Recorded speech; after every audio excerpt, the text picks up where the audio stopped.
एक पेड़ पर टूनी चिड़िया रहती थी। उसी पेड़ के सामने एक कालू कौवे का घोंसला था। वो एक नंबर का आलसी था। वो कोई भी काम नहीं करता था, सिर्फ दिन भर सोता था और किसी से मांग कर खा लेता था। दूसरी तरफ वो टूनी चिड़िया बहुत मेहनती थी। उसके अंडों से बच्चे बाहर आने वाले थे। वो अपने बच्चों के लिए दाना जमा कर रही थी। एक दिन वो बैठकर सोचती है, अरे मेरा घोंसला तो बहुत कमजोर है। मुझे अपना घोंसला पक्का करना पड़ेगा, नहीं तो बरसात के दिन में मेरे अंडे खराब हो जाएंगे। बरसात का भी मौसम शुरू ही होने वाला है। टूनी चिड़िया अपना घर बनाने के लिए बहुत मेहनत करती है और कुछ ही दिन में वो अपना पक्का घर बना लेती है। अब मैंने अपना पक्का घर बना लिया है। अब मुझे किसी भी बात की चिंता नहीं है। दूसरी तरफ वो कामचोर कालू कौवा, जो कोई भी काम नहीं करता था, बस दिन भर अपने घोंसले में सोया रहता था। एक दिन टूनी चिड़िया उसके पास आती है और कहती है, अरे कालू भैया, अब ऐसी भी क्या सुस्ती। तुम भी जरा थोड़ा काम कर लो। बारिशों का मौसम शुरू होने वाला है। अपना पक्का घर बना लो। मैंने तो अपना पक्का घर बना लिया है। अगर तुम पक्का घर नहीं बनाओगे तो कहाँ रहोगे बरसात के दिनों में। अरे टूनी चिड़िया, तुमने अपना घर बना लिया तो मुझे भी सिखा रही हो। तुम अपना काम करो, मुझे मत सिखाओ। जब बरसात का मौसम आएगा तो मैं अपना देख लूंगा। और तुम अब यहाँ से जाओ, मुझे परेशान मत करो। कालू कौवे की बात सुनकर टूनी चिड़िया अपने घर वापस आ जाती है। मैंने तो कालू भैया के अच्छाई के लिए ही कहा था, लेकिन कालू भैया तो मुझ पे ही गुस्सा हो गए। ऐसे ही दिन बीतते रहे। चिड़िया के दो प्यारे प्यारे बच्चे आ गए अंडे से और चिड़िया बहुत खुश थी। अब बारिश शुरू ही होने वाली है मेरे बच्चों। अब मुझे कोई चिंता नहीं है। बारिशों का मौसम शुरू हो जाता है। बहुत ही तेज आंधी तूफान आ जाता है, लेकिन चिड़िया का घर बहुत ही ज़्यादा सुरक्षित था और मजबूत था। उसके घर में एक भी बूंद पानी नहीं आ रहा था। चिड़िया सुकून से उस घर में अपने बच्चों के साथ रह रही थी। दूसरी तरफ कालू कौवा बारिश में भीग रहा था और ठंड से कांप रहा था। अरे ये तो बहुत तेज बारिश हो रही है और मुझे बहुत तेज ठंड लग रही है। अब मैं क्या करूँ, कहाँ जाऊँ, कुछ समझ नहीं आ रहा है। अरे चिड़िया बहन का घर तो पक्का है। मैं जाता हूँ, कुछ दिन वहीं रहता हूँ। कालू कौवा टूनी चिड़िया के घर जाता है और कहता है, अरे चिड़िया बहन, दरवाजा खोलो, मैं बारिश में भीग रहा हूँ। मुझे बहुत तेज ठंड लग रही है। फिर चिड़िया जल्दी से कालू कौवे को अपने घर में बुला लेती है। कालू भैया, जब तक बरसात नहीं रुकती है तब तक आप मेरे घर पे रह सकते हो। जब बारिश रुक जाएगी तो हम दोनों मिलकर आपका पक्का घर बना देंगे। कालू कौवा टूनी चिड़िया का घर देखकर हैरान हो जाता है और सोचता है, अरे वाह, टूनी बहन ने तो कितना मजबूत और अच्छा घर बनाया है। इसमें एक बूंद भी पानी नहीं आ रहा है बरसात का।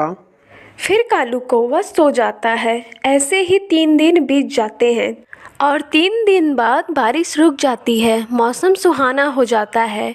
टूनी चिड़िया कालू कौवे से कहती है, कालू भैया, आप बुरा मत मानिएगा, लेकिन बरसात रुक गई है। चलिए चलकर हम आपका पक्का घर बना देते हैं। कालू कौवा बहुत ही ज़्यादा कामचोर था।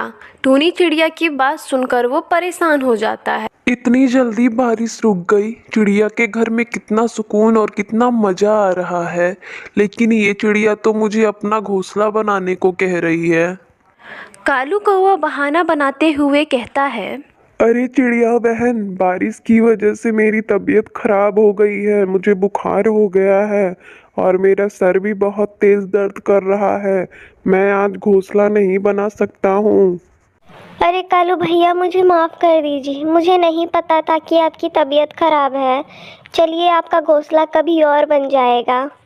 ये चिड़िया तो बहुत ही ज्यादा बेवकूफ है। मैंने कितनी आसानी से इसे पागल बना दिया। अगले दिन टूनी चिड़िया कालू कौवे के पास आती है और कहती है, अरे कालू भैया, मैं थोड़ा काम से बाहर जा रही हूँ। आप मेरे बच्चों का थोड़ा ध्यान रखिएगा। अरे कोई बात नहीं टूनी चिड़िया, तुम आराम से जाओ, मैं तुम्हारे बच्चों का ध्यान रखूंगा। फिर टूनी चिड़िया चली जाती है और कालू कौवा सो जाता है। टूनी चिड़िया के बच्चे मज़े से खेल रहे थे और आवाज़ कर रहे थे। टूनी चिड़िया के बच्चों की आवाज़ की वजह से कालू कौवे की नींद खराब हो रही थी। कालू कौवा कहता है, अरे तुम सब शोर करना बंद करो, मुझे नींद आ रही है, मुझे सोने दो, वरना मैं तुम लोगों को चील बहन के हवाले कर दूंगा। रात को जब टूनी चिड़िया कालू कौवे के घोंसले के लिए तिनका लेकर आती है तो देखती है कालू कौवा उसके घर का सारा दाना खा गया है। लेकिन टूनी चिड़िया उसे कुछ नहीं कहती है और चुपचाप भूखी ही सो जाती है। अगले दिन टूनी चिड़िया कालू कौवे का घोंसला तैयार कर देती है और कालू कौवे के पास जाकर कहती है, कालू भैया जरा मेरे साथ चलो, मुझे आपको कुछ दिखाना है। फिर टूनी चिड़िया कालू कौवे को उसके घोंसले के पास लाती है। कालू भैया मैंने आपका घोंसला तैयार कर दिया है, अब आप इसमें आराम से रह सकते हो।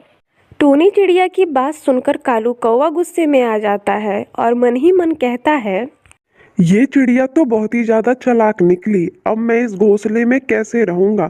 मुझे तो चिड़िया के आरामदायक घर में आदत पड़ गई है। इतना कहकर टूनी चिड़िया अपने घर चली जाती है और कालू कौवे को अपने घोंसले में बिल्कुल भी मज़ा नहीं आ रहा था। इसलिए वो फिर टूनी चिड़िया के पास जाता है और कहता है, चिड़िया बहन, मेरे घोंसले में सांप आ गया है, इसलिए मैं आपके पास आया हूँ। टूनी चिड़िया कालू कौवे के कामचोरी को समझ जाती है कि कालू कौवा झूठ बोल रहा है। इसे मेरे घर में बिना काम किए खाने और सोने की आदत पड़ गई है।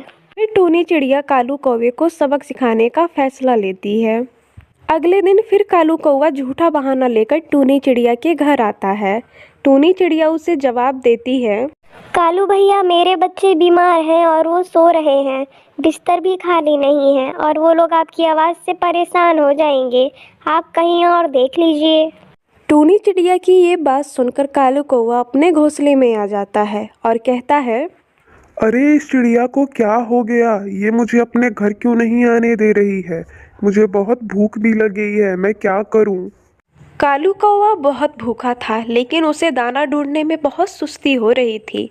अगले दिन वो फिर टूनी चिड़िया के पास जाता है, लेकिन टूनी चिड़िया कोई न कोई बहाना बनाकर उसे अपने यहाँ से भेज देती थी।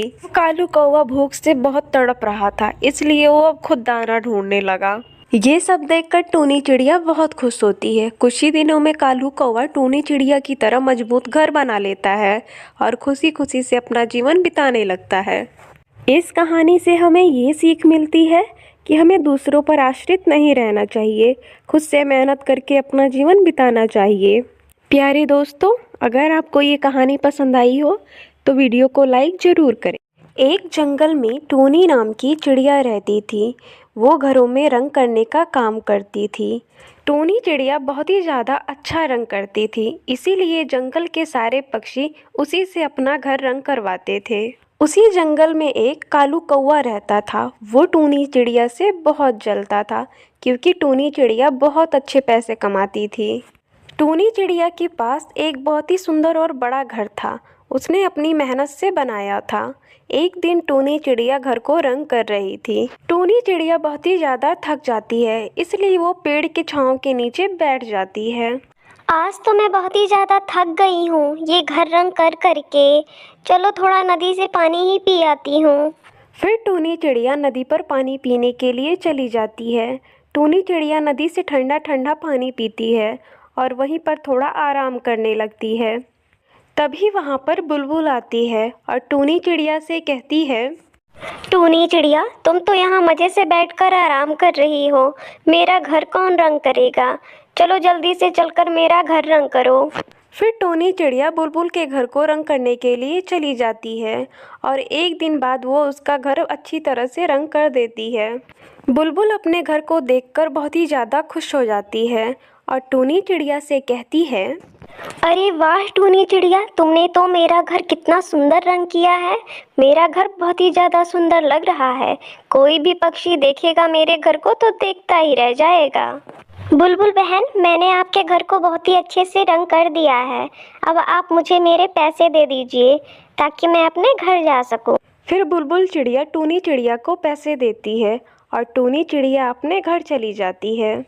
चलो भाई अब मैं थोड़ा आराम कर लेती हूँ, उसके बाद मैं जंगल में जाऊंगी और जिस भी पक्षी को अपना घर रंग करवाना रहेगा उसका घर रंग कर दूंगी मैं। ऐसा कहकर टूनी चिड़िया आराम करने लगती है और दूसरी तरफ मिट्ठू महाराज ने अपनी पत्नी के लिए एक नया घर बनवाया था जिसको सिर्फ रंग करना बाकी था। अजी आप इस घर को रंग कब करवाएंगे? इसको जल्दी से रंग करवा दीजिए ताकि मैं इसमें रहना शुरू कर दूं। अच्छा ठीक है, मैं किसी अच्छे कलर वाले को ढूंढकर इस घर को रंग करवा देता हूँ ताकि तुम इसमें रहना शुरू कर दो। फिर मिट्ठू महाराज अपने एक सैनिक से कह देते हैं कि वो किसी अच्छे कलर वाले को लेकर आए और उस घर को रंग करवा दे। उस सैनिक को पता था कि दूसरे जंगल में एक टूनी नाम की चिड़िया रहती है जो पक्षियों के घर को बहुत अच्छे से रंग करती है, इसलिए वो टूनी चिड़िया के पास दूसरे जंगल चला जाता है। मैं दूसरे जंगल से आया हूँ और मुझे पता है आप बहुत अच्छे से घर को रंग करती हैं। मिट्ठू महाराज ने अपना एक नया घर बनवाया है और उन्हें अपना घर रंग करवाना है। मैं चाहता हूँ कि वो घर रंग आप करें और वो घर मिट्ठू महाराज ने अपनी पत्नी के लिए बनवाया है। और याद रहे, अगर रंग अच्छा नहीं हुआ तो मिट्ठू महाराज आपको सजा भी दे सकते हैं। अरे नहीं नहीं, मैं मिट्ठू महाराज का घर बहुत ही अच्छे से रंग करूंगी, उन्हें कोई शिकायत का मौका नहीं दूंगी। बस आप मुझे मिट्ठू महाराज के पास ले चलें। फिर वो सैनिक टूनी चिड़िया को मिट्ठू महाराज के पास ले जाता है। मिट्ठू महाराज, ये टूनी चिड़िया है, मैं इसे दूसरे जंगल से लेकर आया हूँ और ये पक्षियों को घर को बहुत अच्छे से रंग करती है। जो आपने महारानी जी के लिए घर बनवाया है, मैं चाहता हूँ कि वो घर ये टूनी चिड़िया रंग करे। टूनी चिड़िया, तुम्हें अच्छे से घर रंग करने तो आता है ना? अगर तुमने अच्छे से घर रंग नहीं किया तो मेरी पत्नी मुझे बहुत डांटेगी। अगर मेरी पत्नी मुझे डांटेगी तो मैं तुम्हें सजा दूंगा। नहीं नहीं मिट्ठू महाराज, ऐसा कुछ नहीं होगा। मैं घर को बहुत अच्छे से रंग करूंगी और आपकी पत्नी को वो घर बहुत पसंद आएगा। ठीक है टूनी चिड़िया, अब तुम जाओ उस घर को अच्छे से अच्छा रंग करो। तुम्हारे पास 2 दिन का समय है। मैं 2 दिन बाद अपनी पत्नी को लेकर वो घर देखने आऊँगा। अगर मेरी पत्नी को वो घर पसंद नहीं आया तो मैं तुम्हें कड़ी से कड़ी सजा दूंगा। टूनी चिड़िया को अपने ऊपर पक्का यकीन था कि वो घर को बहुत ही सुंदर रंग करेगी। फिर टूनी चिड़िया वो घर रंग करने के लिए चली जाती है। चलो भाई, जल्दी से घर को रंग कर देती हूँ, मेरे पास सिर्फ 2 दिन का समय है। टूनी चिड़िया मिट्ठू महाराज का घर रंग करना शुरू कर देती है और ये बात कालू कौवे तक भी पहुंच जाती है कि टूनी चिड़िया दूसरे जंगल के मिट्ठू महाराज का घर रंग कर रही है। और उसे ये बात भी बहुत अच्छे से पता थी कि अगर टूनी चिड़िया ने घर अच्छे से ना रंग किया तो टूनी चिड़िया को मिट्ठू महाराज कड़ी से कड़ी सजा देंगे। अगर टूनी चिड़िया ने मिट्ठू महाराज का घर अच्छे से रंग नहीं किया तो मिट्ठू महाराज टूनी चिड़िया को कड़ी से कड़ी सजा देंगे। और मैं तो यही चाहता हूँ कि मिट्ठू महाराज टूनी चिड़िया को कड़ी से कड़ी सजा दे, जिससे मेरा बदला पूरा हो सके। इसके लिए मुझे कोई ना कोई तिकड़म करनी पड़ेगी, क्योंकि टूनी चिड़िया तो मिट्ठू महाराज का घर बहुत ही अच्छे से रंग करेगी और मुझे वो घर बिगाड़ना है। कालू कौवा बहुत ही ज़्यादा होशियार था, इसलिए उसके दिमाग में एक शैतानी योजना आ जाती है। अगली सुबह हो जाती है और टूनी चिड़िया मिट्ठू महाराज का घर बहुत ही सुंदर रंग करती है। वैसे मैंने तो इस घर को बहुत ही जल्दी रंग कर दिया और बहुत ही सुंदर रंग किया है। ये घर बहुत ही ज़्यादा सुंदर लग रहा है और मिट्ठू महाराज तो अपनी पत्नी को लेकर कल आएंगे देखने के लिए। मिट्ठू महाराज की पत्नी को मेरा रंग किया हुआ घर बहुत ही ज़्यादा पसंद आएगा, क्योंकि मैंने बहुत ही अच्छा रंग किया है। ये कहकर टूनी चिड़िया अपने घर की तरफ चली जाती है और दूसरी तरफ कालू कौवे को ये बात पता चल जाती है कि टूनी चिड़िया ने मिट्ठू महाराज का घर बहुत ही अच्छे से रंग कर दिया है। कल सुबह मिट्ठू महाराज अपनी पत्नी को लेकर वो घर देखने आने वाले हैं। उससे पहले पहले मुझे वो घर का रंग खराब करना होगा। फिर कालू कौवा काला रंग ले जाकर टूनी चिड़िया का वो रंग किया हुआ घर खराब कर देता है, जिससे वो घर देखने में बहुत बुरा लग रहा था। चलो, मैंने तो इस घर का रंग खराब कर दिया। अब जब कल मिट्ठू महाराज अपनी पत्नी के साथ इस घर को देखने आएंगे तो टूनी चिड़िया पर बहुत गुस्सा होंगे और उसे कड़ी से कड़ी सजा देंगे। अब चलो, मैं यहाँ से जल्दी से अपने घोंसले में चला जाता हूँ, नहीं तो किसी ने मुझे यहाँ देख लिया तो मिट्ठू महाराज मुझे ही सजा दे देंगे। फिर कालू कौवा वहाँ से चला जाता है। बाप रे, मेरा हार कहाँ चला गया? लगता है मैं मिट्ठू महाराज का घर रंग कर रही थी, मेरा हार वहीं पे कहीं गिर गया है। चलो चलकर मैं अपना हार ढूंढती हूँ। फिर टूनी चिड़िया अपना हार ढूंढने के लिए मिट्ठू महाराज के घर के पास आती है और घर का खराब रंग देखकर वो उदास हो जाती है और कहती है, अरे ये क्या, मैंने तो घर को बहुत अच्छे से रंग किया था, पर किसने इस घर को खराब कर दिया काले रंग से। अब जब कल मिट्ठू महाराज अपनी पत्नी के साथ आएंगे और इस खराब घर को देखेंगे, वो तो मुझ पे बहुत गुस्सा करेंगे और मुझे कड़ी से कड़ी सजा देंगे। मुझे इस घर को ठीक करना होगा कुछ भी करके, नहीं तो कल मिट्ठू महाराज मुझे नहीं छोड़ेंगे। टूनी चिड़िया इस बात को लेकर बहुत ही ज़्यादा चिंतित रहती है। तभी उसको एक अच्छा सा सुझाव आता है। मैं ऐसा करती हूँ, बादल भैया के पास जाती हूँ और उन्हें कहती हूँ कि वो बारिश कर दे, उससे ये काला रंग उतर जाएगा और जो मैंने रंग किया है वो दिखने लगेगा। फिर टूनी चिड़िया बादल को बुलाने जाती है और बादल को लेकर आती है और बारिश बहुत तेज होती है, जिससे उस पे लगा काला रंग उतर जाता है और जो टूनी चिड़िया ने पहले रंग किया था वो रंग वापस आ जाता है। बादल भी अपना काम करके वापस पहाड़ों की तरफ चला जाता है। टूनी चिड़िया वो घर देखकर बहुत खुश होती है और उसे उसका हार भी मिल जाता है। वो अपना हार फौरन पहन लेती है।